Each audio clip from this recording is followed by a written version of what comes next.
শিবিরে ও খুব ভয় পায়, মানে ওর মধ্যে জিনিসটা হয়ে যাবে। তাই ভয় পাইলে তো আজকে এখানে বলতাম না। এমনিতেই শিবিরের হাতে কম মার নাম প্রকাশ করতে এই জন্য চাচ্ছি না, কারণ ওর ধারণা যে ও যে শিবিরের ব্যাপারে কথা বলে ওর লাইফই হেল হয়ে যাবে, এই জন্য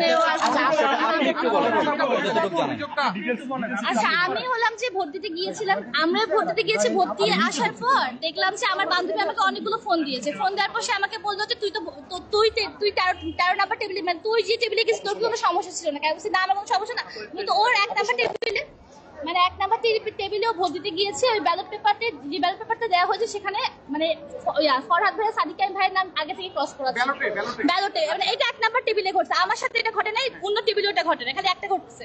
এটা ঘটার পর সে আমাকে এটা জানাইছে, জানানোর পর আমি সঙ্গে সঙ্গে আবার আমাদের মানে ও আবার টিচারকে জানাইছে, টিচারকে জানানোর পর টিচার ওকে হলো যে আপনি তো কিছুক্ষণ আগে শুনলেনি, ও বললো যে ওকে জিজ্ঞাসা করছে যে তুমি কোনো দল করো কেন বা হ্যান করো কেন ফ্যান করো কেন ইত্যাদি। তারপর হলো যে ওকে বলছে যে এটা পরবর্তী হবে না, এটা চেক করতে বলছে সবাইকে আর কি ওখানে।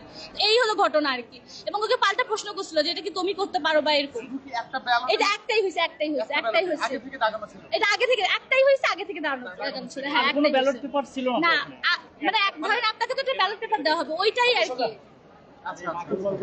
এইটাই হলো মূল ঘটনা, যে এইটা টেবিল নাম্বার 1 থেকে হয়েছে। আমার মনে করি যে টেবিল নাম্বার 1 এ যারা দায়িত্বশীল ছিল তাদের, আমার তো মনে হলো জিনিসটা তো খুবই আনফেয়ার। মানে ধরেন অনেকেই তো আসতেছে ভোট প্রথমবার দিচ্ছে, অনেকে তো অনেক কিছু বুঝতেছে না, অনেকে তো মানে অনেকে তো ধরেন আপনাদের তো ভিডিও দেওয়া হয়েছে যে কিভাবে ক্রস দিতে হবে কিছু, অনেকে তো অনেক কিছু বুঝতেছে না।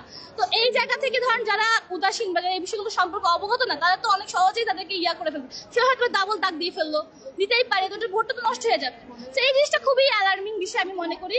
তো আর আমি আমার বান্ধবীকে অনেকবার রিকোয়েস্ট করছি তার নামটা বলার জন্য, ও আমাকে এটাই বলছে ছাত্রদল হলে বলতাম, শিবিরে ও খুব ভয় পায়, মানে ওর মধ্যে জিনিসটা হয়ে যাবে।